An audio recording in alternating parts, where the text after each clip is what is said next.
December 1955. A private screening room in Hollywood. Two men who built careers together sit in the dark, watching a film that will destroy their friendship.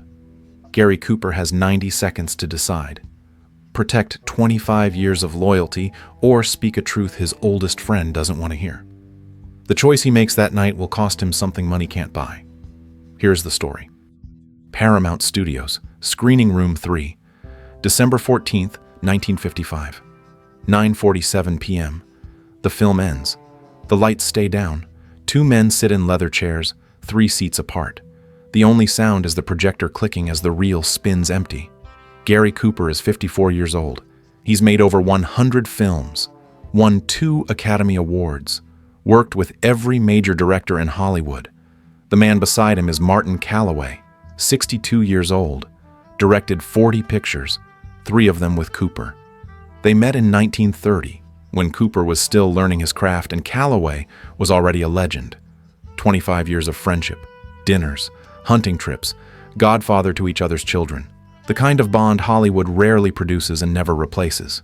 Tonight, Calloway has shown Cooper his newest film, a war picture, based on the Battle of Peleliu, September 1944, one of the bloodiest engagements in Pacific history. 2,336 Americans killed, 8,150 wounded. The studio wants Cooper's endorsement before the premiere. A quote for the posters. His name attached to the marketing. It would guarantee an extra $2 million at the box office. Calloway speaks first. His voice carries the confidence of a man who's never doubted his own talent. Well, what do you think? Cooper doesn't answer immediately. He's staring at the blank screen where, moments ago, he watched actors pretend to die on a beach he never saw, in a battle he never fought. Martin. Yes? We need to talk about the third act. Calloway chuckles. The third act is the best part. The heroic charge, the flag raising, the music swelling. It's exactly what audiences want. It's not what happened. Silence. The projector keeps clicking. Calloway shifts in his seat. Gary, it's a movie. We take liberties. You know how this works. I know how it works. I'm asking if that's how it should work. What's your concern specifically? Cooper stands, walks to the screen, touches it. The fabric is cool under his fingers. The charge in the third act. 200 men running up that hill.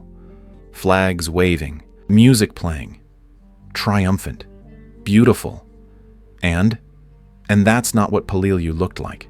I've talked to men who were there. They didn't charge, they crawled. Through coral that cut their hands to ribbons, under fire so heavy they couldn't lift their heads.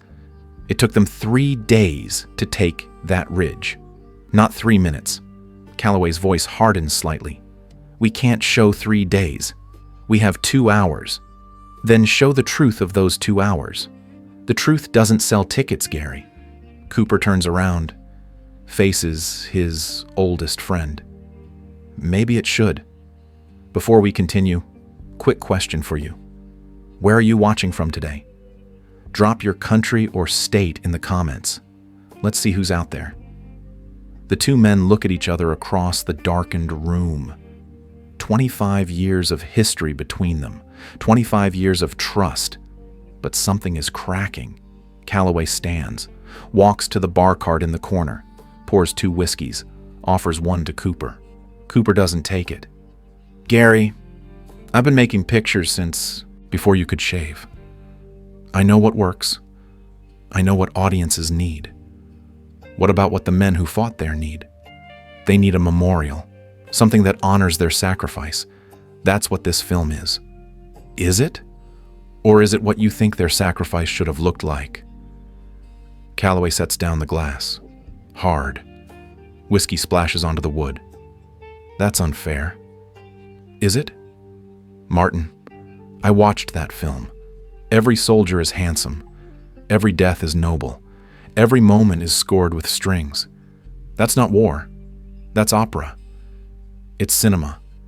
It's a lie. The word hangs in the air. Neither man moves. Calloway's face changes. The warmth drains out. What replaces it is something Cooper has never seen directed at him before. Coldness.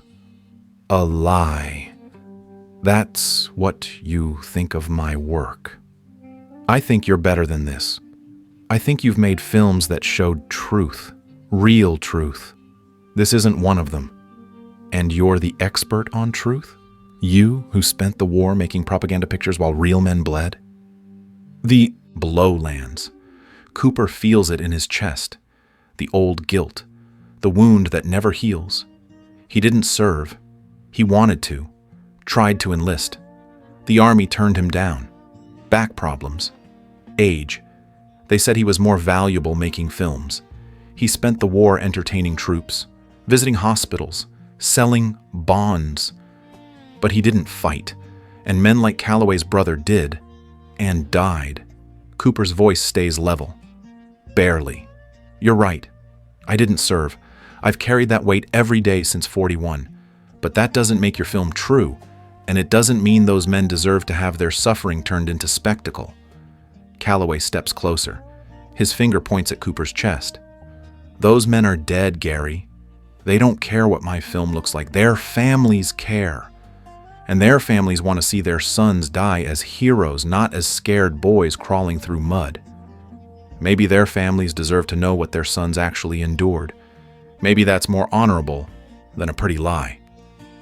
Honor. You want to lecture me about honor? I lost my brother at Guadalcanal. I've earned the right to tell these stories however I want. No one earns that right, Martin. The men who died earned it. We just borrow it, and we owe them accuracy. Calloway laughs. Bitter. Short. Accuracy. You want accuracy? Fine. I'll show men drowning in their own blood, screaming for their mothers, soiling themselves in terror. Is that what you want on screen? I want the truth, whatever that looks like.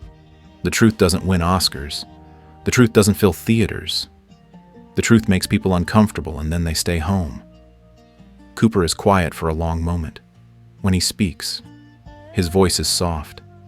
Then maybe we're in the wrong business. Calloway stares at him. Something breaks behind his eyes. You won't endorse the film. I can't.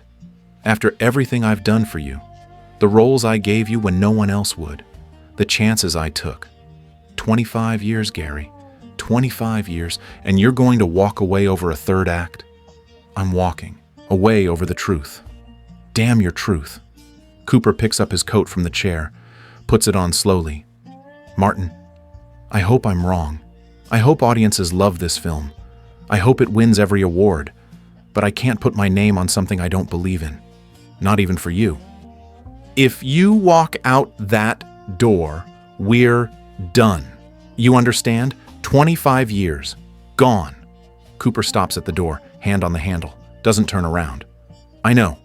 And you're still leaving? I have to. He opens the door. Light from the hallway spills in. Gary. Cooper turns. Looks at his oldest friend one last time. Calloway's voice cracks, just slightly. I thought you were loyal. I am.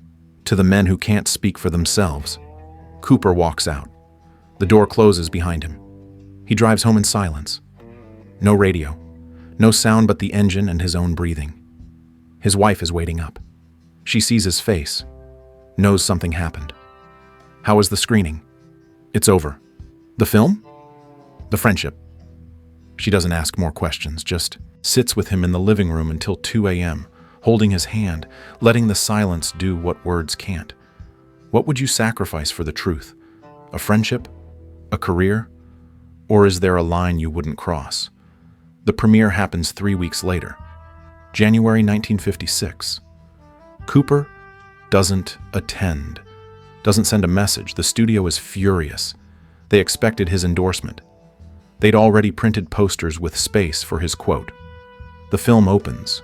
Reviews are mixed. Some critics praise the spectacle. Others note what's missing. The Los Angeles Times writes, "Beautiful to watch, but one senses a truth being sacrificed for beauty." Box office is modest, not a failure, not a triumph. It fades from theaters after 6 weeks. Calloway blames Cooper. tells anyone who will listen that Cooper sabotaged the picture, that his silence was louder than any review. Cooper says nothing, doesn't defend himself, doesn't explain, but he does something else. 3 months after the premiere, Cooper contacts the Marine Corps Historical Division. He wants to meet Peleliu survivors, wants to hear their stories, the real stories. They're suspicious at first, another Hollywood type looking for material. But Cooper isn't looking for material. He's looking for truth. He meets with 14 veterans over the next year, sits in their living rooms, drinks their coffee, listens for hours, takes notes, not for a script, for understanding. He hears about the coral, how it cut through boots, through flesh, through bone, how men's hands bled for days. He hears about the heat, 115 degrees, no shade, water running out, men dying of thirst 50 feet from the ocean. He hears about the caves, Japanese soldiers who wouldn't surrender, who fought until the last bullet, who made every inch cost American lives. He hears about the fear, the real fear, not movie fear, the kind that makes men freeze, the kind that makes them cry, the kind that makes them human. And he hears about the courage, not the flag-waving kind, the quiet kind, the man who carried his wounded friend a quarter-mile under fire, the medic who worked for 40 hours straight with no sleep, the 19-year-old who threw himself on a grenade to save his squad. Cooper writes it all down, not for publication, for himself. So, he remembers.